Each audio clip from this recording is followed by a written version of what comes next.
This is the most in-depth personality test I ever took. I can't believe how much it revealed about myself and how I truly feel, work, and look at the world. This personality test is absolutely crazy. Hold up. I am the Hungarian experiment. What is going on, world? In today's video, I want to talk about personality test and more specifically the predictive index test. Now, I've taken personality tests in the past, like the Myers-Briggs test. I thought it was very interesting and very in-depth, and although I've taken other personality tests in the past, I'm just fascinated with trying to learn more about myself, see who I am in the world, see if what I feel about myself is actually true. And when I took this personality test, I couldn't believe how dead on, how on point this personality test is. And if you guys have the opportunity, I really suggest you guys take this test as well too. Now, this isn't a free test, so this was actually done through our business here with working with Matt McKeever and Cashflow Tribe. So from my understanding, this test isn't cheap. I believe, and I've actually seen the invoice here, each one of these tests costs $50. So, but from my understanding is that this test is actually a lot more scientific than any kind of personality test out there. So again, from my understanding, the whole Myers-Briggs test was just a couple people, washed the world and figured out all these different avatars and tried to kind of reverse engineer to figure out how you would fit into that avatar. Versus this is actually broken down from lots of science-deduced testing. And today I want to go through this with you guys because I think this is very important. It's very important, if you guys saw my other video, that if you want to, if you aspire for greatness in the world and you want to keep growing and getting better as a human being. Right now I'm 29 years old. I'm turning 30 in like 2 or 3 weeks. And I think it's very important while we're young to be constantly experimenting with new skills and new pieces of knowledge to figure out who you are as a human being, to find what your passions truly are. And I believe once you find your passions and you go all in on your passions, at least from my understanding with Mastery by Robert Greene, is that your passions will synergize and lead to your life task in the world. Now, I have no idea what my life task is. I don't know if I'm on the path to fulfilling it, but I believe I'm on the journey. I'm trying to chase my passions as much as possible. That's why I create videos like this. Videos that I don't think are going to go viral or get a lot of attention, but I think that can truly help you. And I'm truly passionate about sharing this stuff for myself. So in general, again, I think it's very important to understand who you are, especially at this point in your life.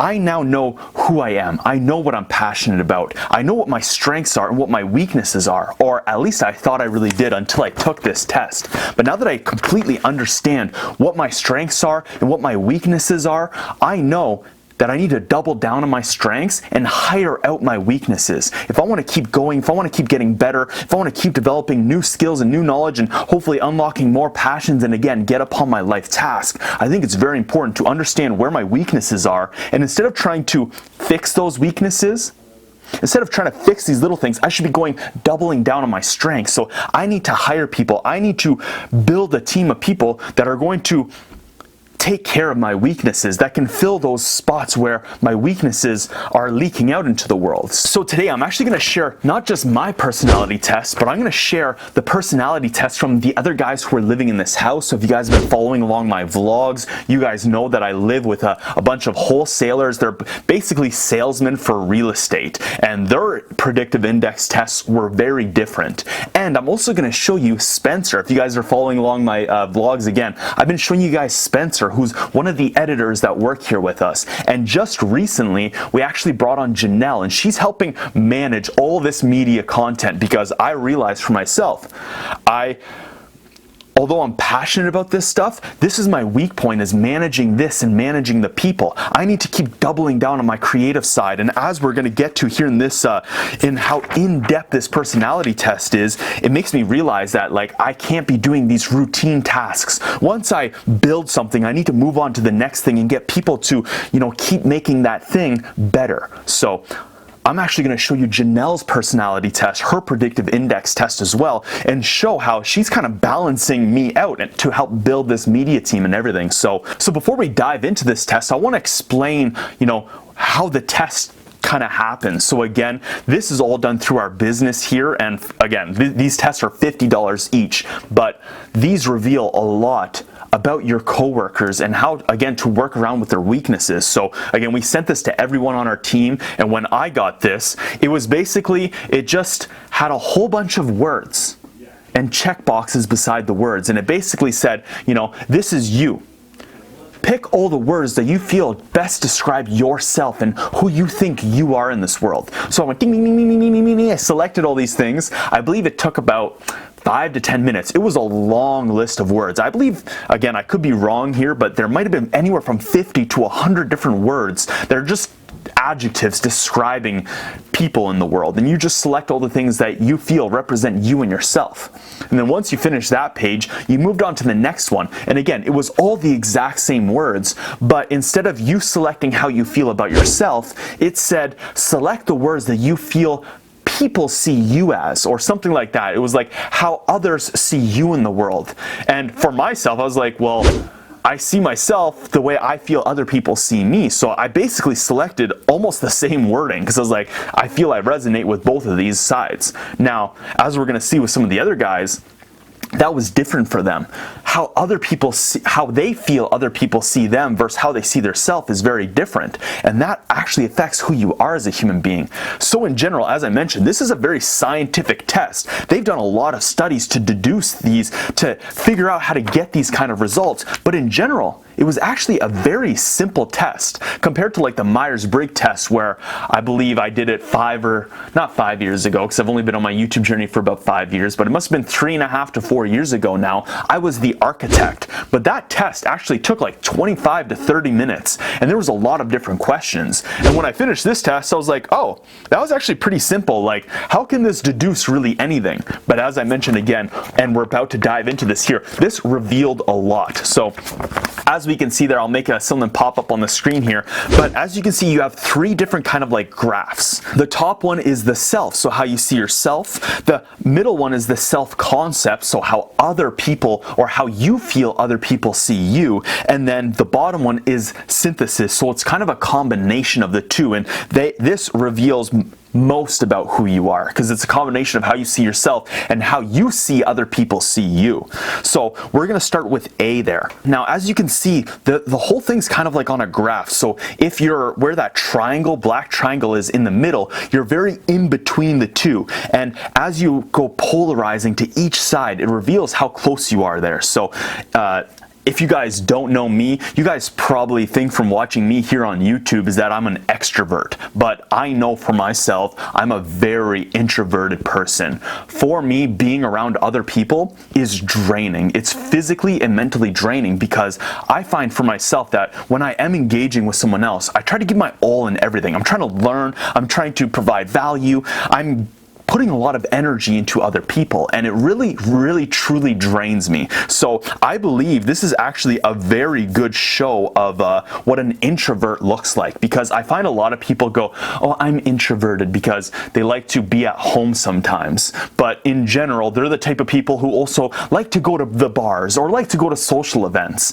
and they actually enjoy that kind of stuff. So I think a lot of people want to think that they're introverted or extroverted, but they don't truly feel and know and understand themselves. But I've known for myself for a long time that I'm an introverted person, so it was actually very interesting to see these results and to back that up for myself, because as you can see there on that top line, you're either collaborative or independent, and the top line there, A, shows the drive to exert influence on people and events. So if you're more on the left side, you're unselfish or accommodating or collaborative. You like to work in groups with people. And if you're more far on the right side, you're actually more self-confident and independent. And if you can see me there, I'm like as far right to the A to independent as possible.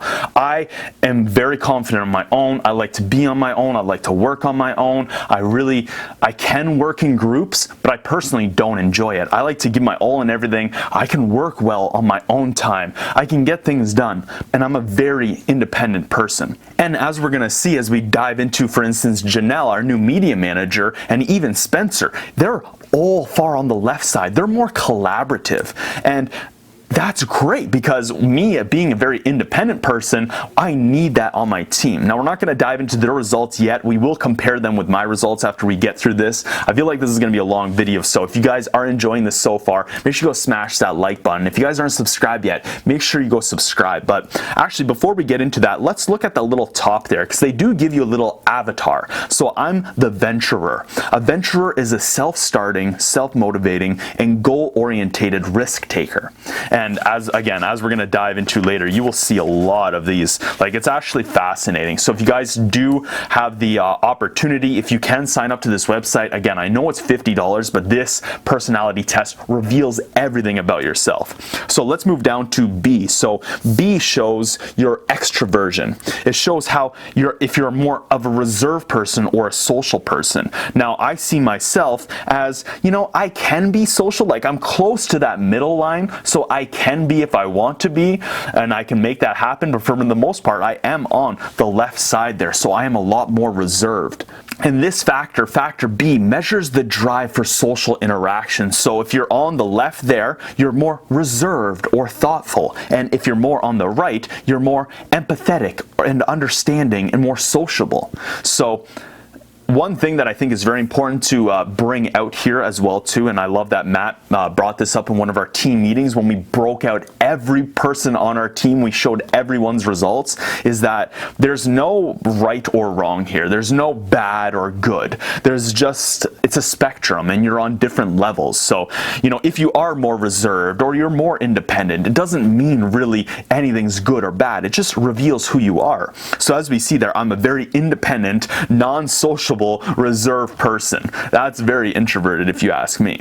Then moving down to factor C, this measures your patience. It measures the intensity of a person's tension and pace. So as you can see there, I'm on the left side. I'm very driven. I have to be getting work done. I have to be doing things. I have to be working hard. Versus on the right side there, you're more steady. You're more easy to go with the flow. You're more patient. And you're more consistent with things in the long term. You're just, I'm going to slowly get this out, make sure everything's well, make sure everything's good. But if you're more kind of on that left side, you have a sense of urgency with everything. And I have to agree with that for myself. Like, I always feel like I need to be doing something. I always feel like I need to be working on something. Even when I'm trying to, calm myself down and be in a meditative state, or give myself days where I'm just like, I'm going to digress. I'm not going to try to do a lot of work. I always find I'm looking up stuff or diving into scientific studies. I always have this weird kind of sense of urgency going on with me. And then as we dive down to D there, we can see that factor D.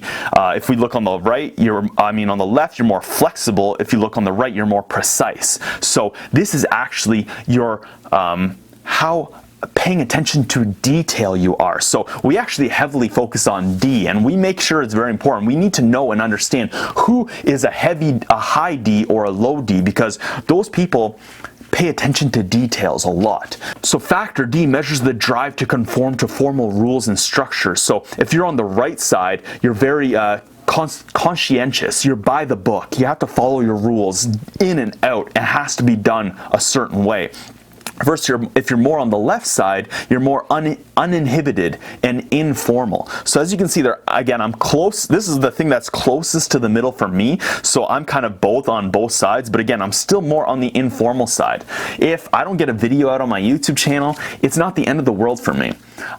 I'm more focused on the big picture type of things. That's the things that I want to do, I want to see. So things don't need to be so precise. It doesn't need to be by the book. But if you're someone who is a low D and you're trying to do great things in the world, you need someone on your team who is a high D. Now, as we're going to get into here, my whole media team, I'm actually the highest D, which is actually not the best thing, because I need someone who's very paying attention to details. Because with my sense of urgency, with my needing to get things done, and me being a little more informal, I need someone who's going to be like, yeah, we need to also keep that sense of urgency up with keeping on top of things.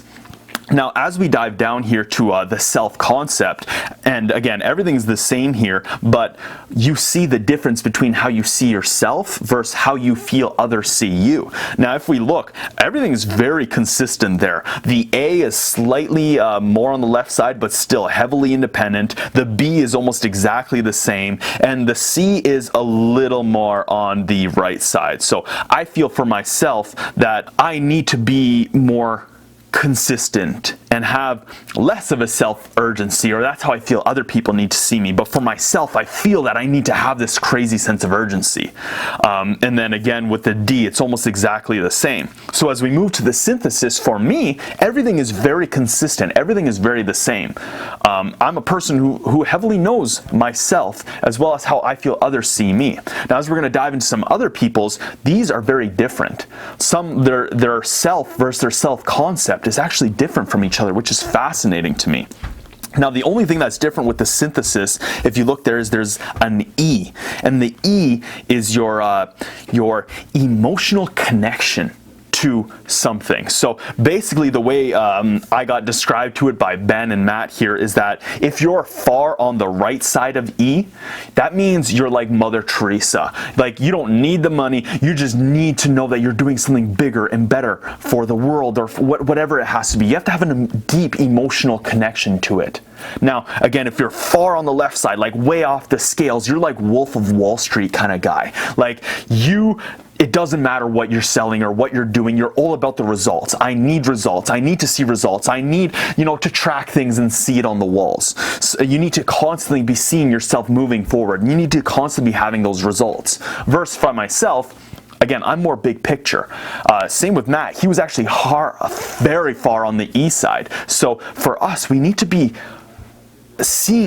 have a deep emotional connection to what we're doing, or else we just won't care about it. We don't need to see those results as much. It doesn't matter to us if I get, it doesn't matter to me if I get 1,000 views tomorrow, or 10,000 or 100,000. It's going to be great. It's going to give me a little thing. But again, I need to see big picture, how this is affecting other people, the world, all that kind of stuff. So I think this is very important to see and understand. Again, there's no value judgment here. If you're far on the left, if you're all that Wolf of Wall Street kind of guy, or you're Mother Teresa. It's not a value-based judgment. It's just who you are as a human being. So again, I need a heavily emotional attachment to what I'm doing, and I'm a very introverted, independent, reserved person with a high sense of urgency. So that actually makes sense there when we go look back at the venturer. A venturer is a self-starting, self-motivating, and goal-orientated risk taker. Now, before we dive into the other couple pages here, which is like scarily on point to how close this was to me and how I feel about myself and how I am and work as a human being, let's actually dive into some of the other people's test results, just so you can see how they're very different from each other. So first here, I'm going to share Adam Martin's personality test. Now, if you guys don't know who Adam Martin is, make sure you go check out some of the videos in the description box below. He's got 2 first names. Basically, he's been on this journey with me and Matt for a couple of years now, and kind of different from me, where I'm all about media and creating Matt's YouTube videos. Adam is a wholesaler, and he's involved in real estate, so he has properties of his own. He basically dropped everything he was doing, quit his job, just to start working for and with Matt, which is crazy. Like, that takes a big move. It takes some big balls to do something like that. So if you guys are interested in learning more about Adam, go see those videos down below where I include him in some of my vlogs, or go follow him on Instagram, and you will see the kind of person he is. But if we see from his personality test here, he's a maverick. A maverick is an innovative, outside-the-box thinker who is inundated by failure. So if we look there, he, again, too, is very independent, but he is sociable. So that's very important for someone like him in his job. He needs to be networking. He needs to be meeting people. He needs to be doing this stuff in order to, build his business up, in order to be a wholesaler and to be like a salesman for real estate, basically. Now we look at his C. His C is very close to mine as well, too. So he has this high sense of urgency. He needs to get things done. But if you see there, he has a very low D, at least for his self. And that means means he's not very focused on the details. So that's why recently we actually hired someone to help manage all the paperwork, because he can do the paperwork. He's actually like the lead paperwork guy for all the new wholesalers we're bringing on the team, but he sometimes misses things because he's just not very focused on the details. Again, there's no value-based judgment there. There's nothing wrong with that. That just means we need to find someone to fix that, to replace his low D there. Now, if we look at his self-concept, this is where we can actually see, like, compared to mine, where it was very uniform the whole way through, he actually has a different self-concept. So what I find fascinating when I saw Adam's is how polarizing everything is. So his A is far on the right, his B and his D is right in the middle of self-concept, and his C is far on the left. And if we see there in the synthesis, which is kind of like the middle ground between all of that, that reveals who he truly is. So he sees himself as sociable, but he feels like he doesn't need to be for other people. That's why he's like right in the middle of the self-concept. And with synthesis, it kind of fits right in the middle there. And same for the C and D. So he is detail-orientated because he has to be. But if we can see there, he doesn't feel like that for himself. He feels that other people require that from him, which makes him step up and be more detail-orientated. Now, one thing that like Matt has discussed, for instance, is that people's personalities apparently don't change because most people aren't, focusing on personal development. They're not trying to get better like you are, like I am here, watching videos to make themselves better. They're not, this far into a video about other people's personality tests because they just don't care to get better for themselves. So most people stay the same their whole lives. Now, for people like us living in this house here, we're constantly growing, we're constantly self-improving. So over time, Adam's personality might change and grow as a human being. And it might actually fit more into the synthesis. Now, let's see in like 3 to 5 years, if we have the opportunity to test him again, how this might change. Maybe we'll do an update here in 3 to 5 years. But again, if you see there, his E is far on the right as well too. So he needs to be emotionally attached to the work. This is what gave Adam the ability to just quit what he was doing and go all in on this. He felt connected to this. He felt connected to the movement, connected to the things that we're doing here. So that's why he has a high E. So next, we're going to look at my editor Spencer's personality test. Now, as we can see there, he's a guardian. A guardian is an unselfish and approachable with a preference for detailed skill-based work. So as you can see there, he actually has a high D for himself, and his self-concept is almost matching with mine. So in his synthesis, it actually balances out more to the right. So I actually forgot about Spencer, but Spencer is probably our highest detailed person, not just on the media team, but for our whole team here, which is great. We need someone like that. Now, as we can see, this is where, completely different than myself or Adam, he's a very collaborative person. He works better, I feel, with others. And I can see that when we're here. When he's just kind of working on his own, he's getting work done, but I don't feel and see personally that he's like really passionate or very involved with it. Versus when we start doing projects together, me or him, or I get him collaborating with other people, I see him light up, and it's amazing to see. Now, I'm not going to dive into everything here. If you can see that just the distinction between my test and Adam's test and Spencer's test here, and what it reveals about who he is as a person. All right, now moving on to Janelle's personality test. So as I mentioned, Janelle's new to the team. We just brought her on at the beginning of March. I haven't introduced you guys to her on a vlog. I tried to do it in the latest vlog that I shot, which will be coming out a day or two after this video, but in that video is with the whole coronavirus going on, so we were supposed to have a team meeting here at the house so I could introduce you guys to her, but unfortunately we canceled that meeting. So you guys haven't met her yet, but in general, she's our new media team manager. She actually came to us from CTV Barrie. So if you guys don't know what CTV is, maybe you don't live in Canada or from my area of the world, CTV is like a local news station. So basically, she was first started as an editor, but then moved her way up to producer, I believe. I can't remember her exact status there, but basically she was controlling the whole live broadcast. She'd be cutting between different camera angles and between different things that they had planned and ready to go. So switching between the weather station and the upcoming news article, and then someone on site. So she was regularly having to lead a team of people and to be like an orchestrator. So let's dive into her results here. She's a collaborator, and a collaborator is a friendly, understanding, willing, and patient team player.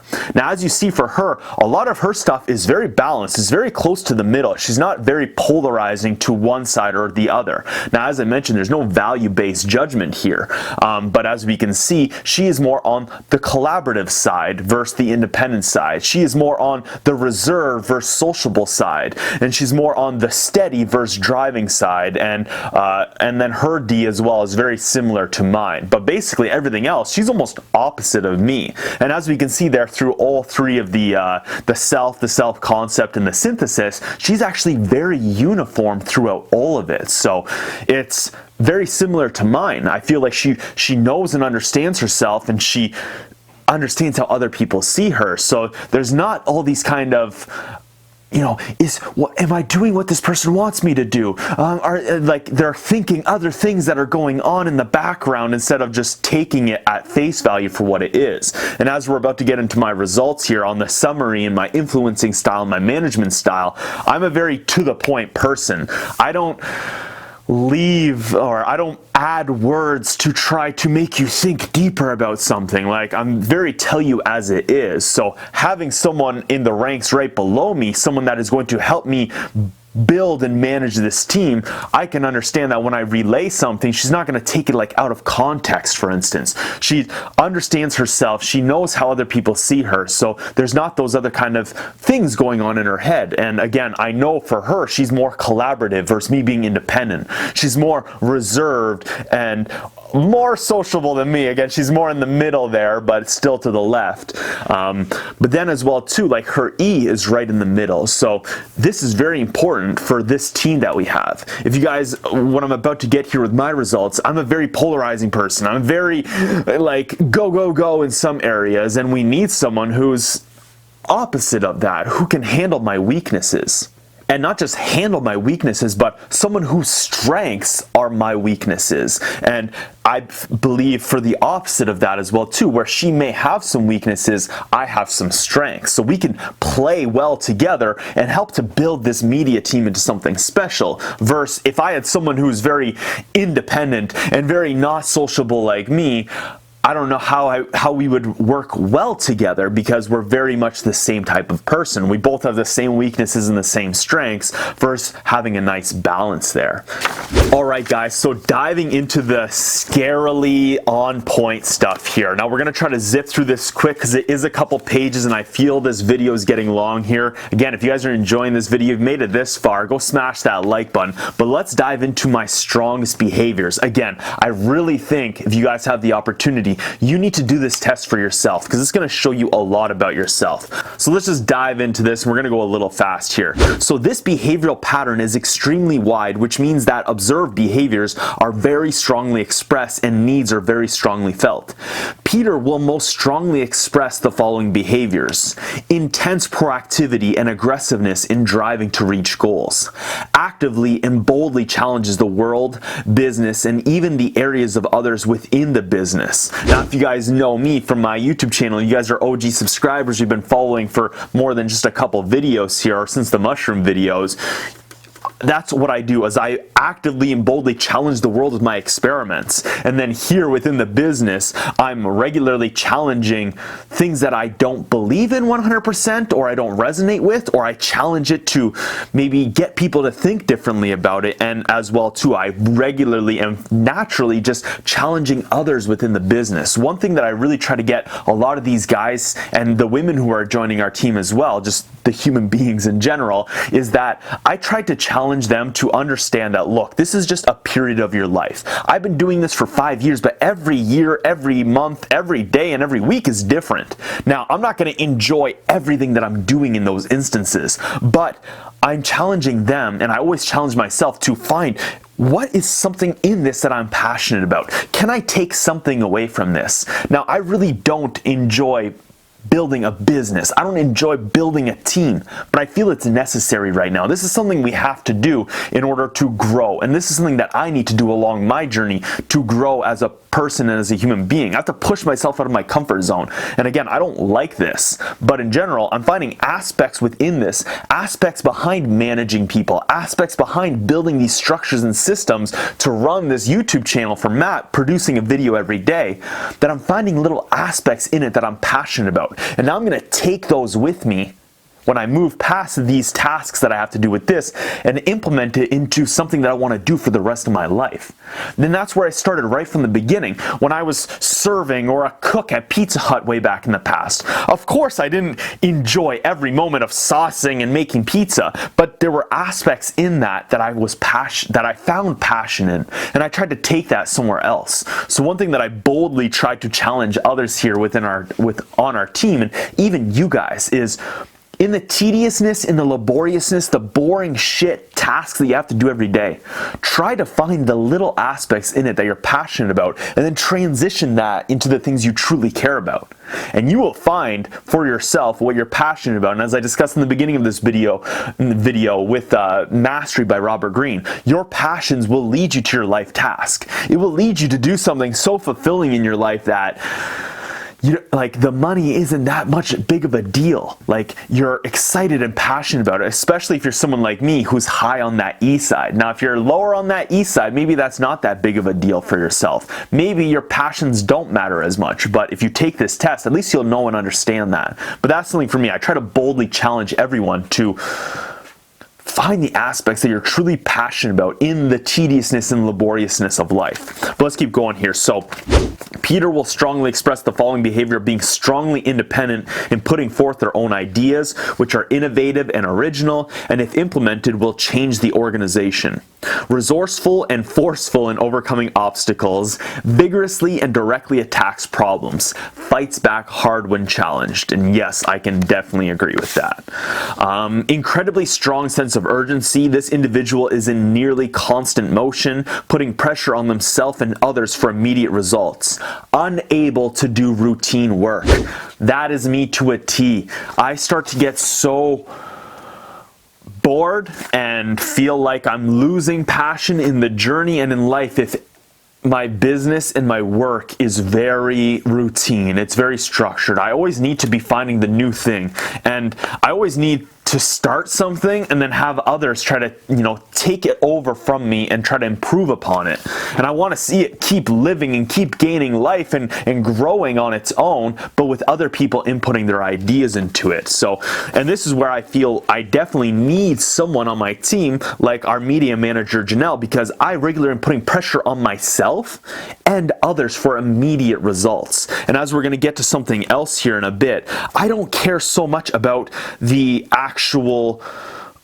process of what you did to get it done. I care about, is it done, and is it done to the right standards? So now that I know even better, like it's on words and on paper, things that I know about myself, it makes me be like, okay, this is definitely a weakness of mine. I need to step back and get someone else in that position, right?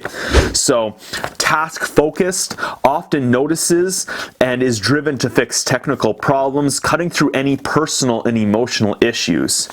In areas of interest, has aptitude to spot trends in data or figure out how complex systems work. And I really agree with that too, because like YouTube, for instance, when I first came on this YouTube journey, like I'm just another dude here sharing my life with the world on YouTube. Why does anyone really care? Well, I think it's because I studied the YouTube algorithm. I studied the system about 4 or 5 years ago for like 8 months before I started up my channel. When I was like, I'm starting a YouTube channel, it's going to be called Hungarian Experiment, I studied it for 8 months. I saw how other people were posting, how they would engage with their commenters, what their commenters were say, how they would then make content from comments that were coming in, or they just made a video and this was the reaction from their audience, and then a video that they made to challenge that perspective or to deal with that situation or whatever would happen.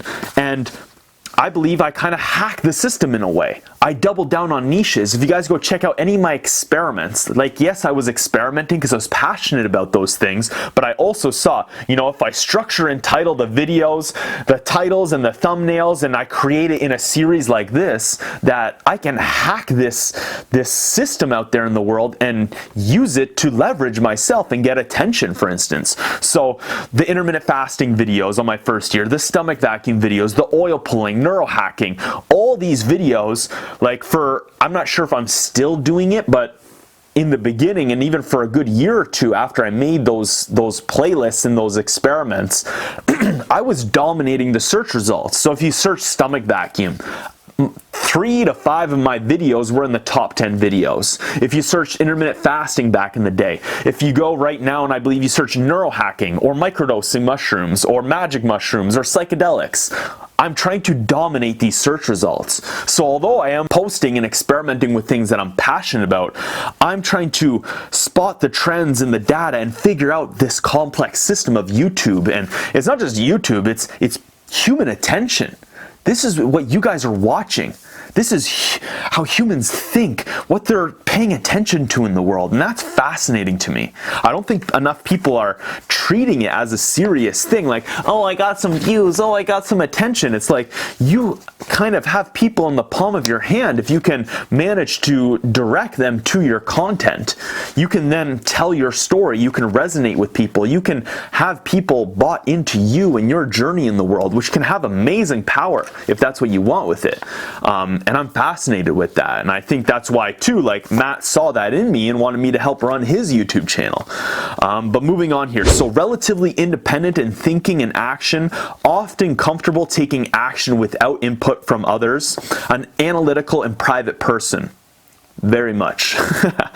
Assertive drive to accomplish personal goals by working around or through roadblocks, communicates directly and to the point. And that's what I kind of mentioned earlier. I don't wishy-wash things. I don't play mind games with people and try to lead people on or try to, I want you to think, I want you to know I care about this without me actually telling you that I care about this thing. I just lay it all out there. So summary, Peter is a distinctly independent and individualistic person, strong-minded and determined. Venturesome, will stick their neck out and take responsibility for risks when they believe they are right. The challenge of new problems and new ventures is stimulating and will be responded to with action. They have a lot of confidence in themselves, their own knowledge, ability, and decisions. Peter is an ingenious and innovative problem solver and troubleshooter. They have an actively inquiring mind, a lively interest in the technical aspects of the work, and a need to know and learn more about the systems, techniques, facts, and concepts involved in it. They will drive hard to get things done their own way and quickly. A self-starter that initiates, makes decisions, and assumes responsibility for those decisions. They have a strong competitive drive, are ambitious, and will drive hard to achieve goals. Their sense of urgency and impatience for results will put pressure on others as well as on themselves. When expressing themselves, they are direct, factual, outspoken, and frank. Their approach to others is authoritative, telling, and if they encounter resistance or competition, they may be aggressive. Always concerned with timely results, they deal with ambiguous situations briskly and firmly.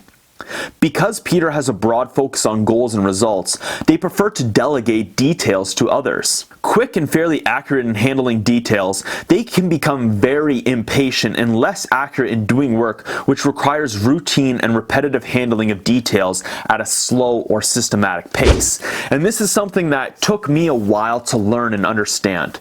Growing up as a human being, and one thing that I've been trying to relay and share with you guys here on my YouTube channel, and again, don't take this in the wrong way, because I think it was very important during that period of my life when I was saying these things, is that as a human being, you need to be developing as much skills and knowledge as you possibly can.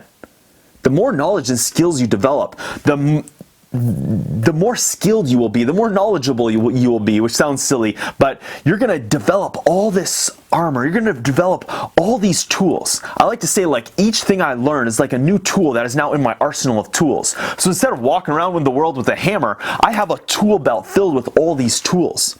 Now, as you start to get older and you start to figure yourself out more, you start to learn what your weaknesses are. Now, I thought I could always just fix my weaknesses. I can be the most skillful and knowledgeable person I can be in all these areas of my life. And I believe you can be, but if all you're doing is improving yourself and developing new skills and new knowledge, and you're not helping others, or you're not creating and doing stuff with those skills and that knowledge you developed, it's not going to really do anything. So now that I'm, almost 30 years old, I turned 30 in a couple weeks here, I'm starting to realize that my time is limited. I've developed a lot of skills and knowledge, and now I really know myself. So back then it was very important to develop as much skills and knowledge as I could, so I can know my weaknesses, so I can know my strengths. But now that I know them, do I keep working on my weaknesses? Do I keep struggling with that thing that I'm not good at to try to make it a little better? Or do I double down on the things that I'm really good at? So this was very hard for me to do, to learn and see and understand that when it comes to handling details, that I become impatient and less accurate in doing the work.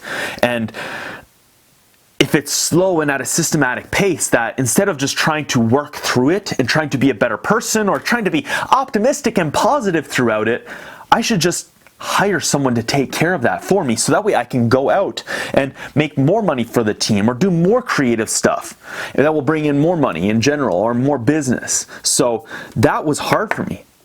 But having this shown to me at this point in my life, I think it's very important for me as a human being, and depending on where you are at along your journey in life, I think it's very important.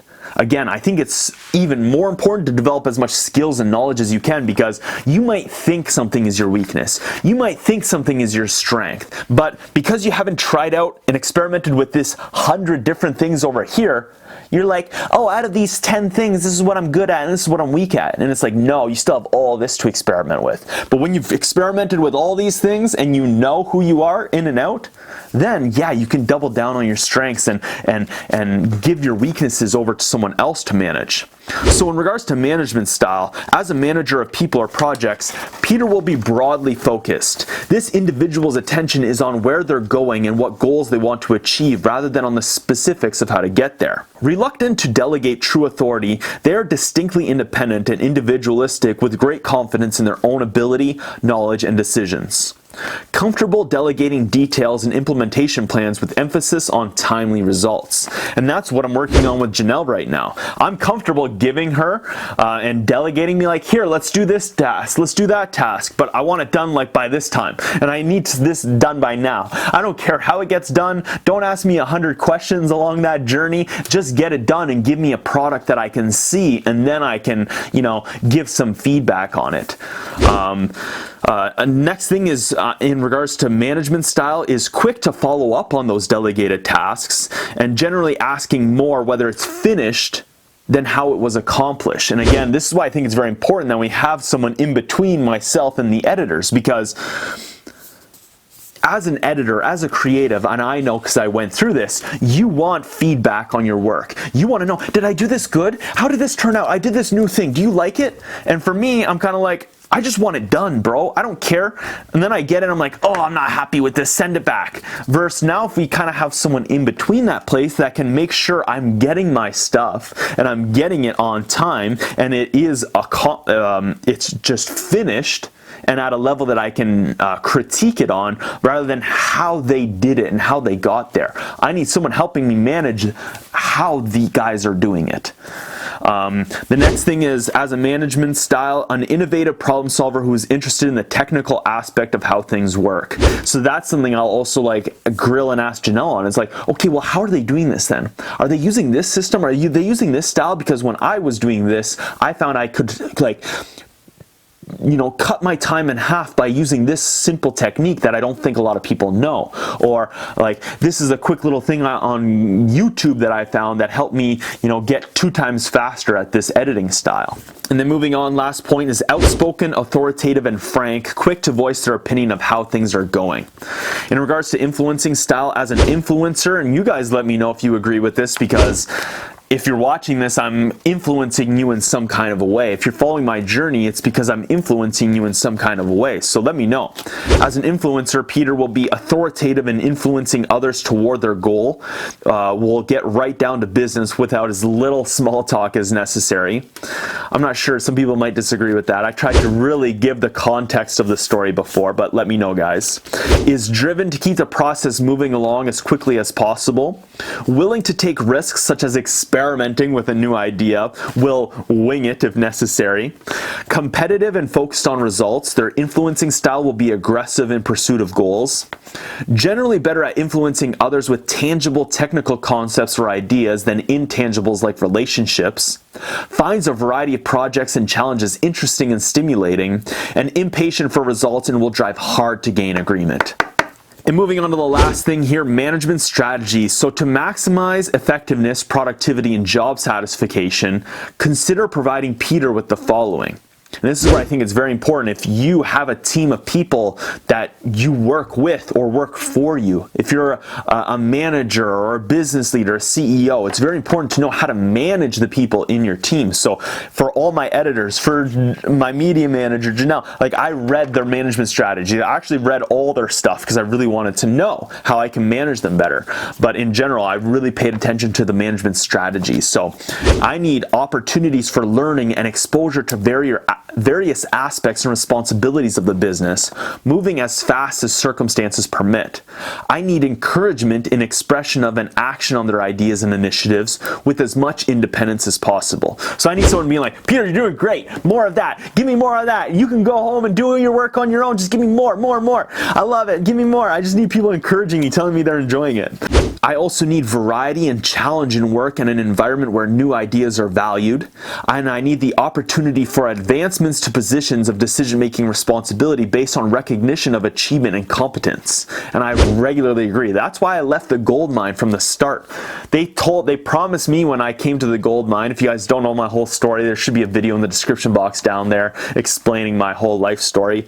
But basically, they hired us from school. They said you'd be a full-on driller within a year. And when I was at the year and like 6 months and knew I was coming back for another 7 to 8 months, I knew that they were just kind of stringing me along. And I was like, I don't see the advancement in this. I don't see where I'm getting the opportunity to, have an environment where new ideas are valued and opportunities for learning and exposures to various aspects and responsibilities of the business. They weren't giving it to me. And maybe they knew me a little better, and they knew my management style, my influencing style. Maybe they could have handled me better. Maybe they could have still kept me for all that time. But I don't work there anymore. Now I'm doing this. So I also need the opportunity to delegate routine detail work once they have experienced and mastered it. And again, I heavily agree, but for me, this is something new for myself because it's only been this last, I believe, 6 months that we've started bringing editors and people on the team to help me manage all this work. It's just been me editing and running the channels and creating all the thumbnails and doing all the routine, tedious tasks. So once again, if you guys have the opportunity, if you have the money and the cash flow, you can do this. I really suggest getting these tests done for yourself as well as your team and your employees if you have employees. Definitely do this test. Now, one thing I do want to cover here to wrap up this video, thank you guys so much for sticking along if you are in it this deep, is that this might seem very egoic. Recently, we're talking about meditating, mindfulness training here that I've been experimenting with on my YouTube channel, trying to be as present and in the moment as possible. But how is this present? When you're analyzing yourself, you're taking a test, trying to figure out yourself. Isn't that egoic? Isn't that isn't there something wrong with that? Personally, I don't think so. In this world, we have to regularly disengage from the present moment. I am aware of that. I heavily, when I'm editing videos or considering and building out Matt's YouTube channel, or before I recorded this video, considering, is this even valuable to people? Will people enjoy this? I know this is going to be about a 30 to 40 minute video. I know it's not going to get a lot of attention. I know it's not going to be a viral video, but in general, 5, 10, 20 years down my journey here on YouTube, is this going to be something that, for the bigger picture of things, that I should be doing? And honestly, I think so. But again, it's disengaging me from the present moment. But in general, I think if you do something like this, now that I understand who I am, and I understand how my team works, that's something that I don't need to be considering. That is something that I just understand and I see now. Again, this test might not be perfect, and as I mentioned earlier, people might change over time, especially with our team and the things we're doing here. We're doing stuff that's completely taking everyone on our team, as well as myself, outside our comfort zone. So people may actually change and grow from this. But now that I know how Spencer works, how he thinks, how he's more of a collaborative person, how Janelle works in things, how all our wholesalers, all the sales guys here, how they work and think and who they are as human beings, it doesn't make me, oh, why did Adam say that thing? Or why did he act that way today? It's just, or why didn't he do that thing for me? I asked him to do this very important thing and he didn't carry it out, or he didn't pay attention to the finer details. Instead of having that, going over in my mind, I just understand, oh, he's a low D person. He doesn't pay too much attention to the details, but he's great in these other areas, for instance. So I think in the heat of the moment, when things are going on in life, understanding this test, taking a test like this, and understanding who you are as a human being is very important for the grand scheme of things, to keep yourself more present as a human being.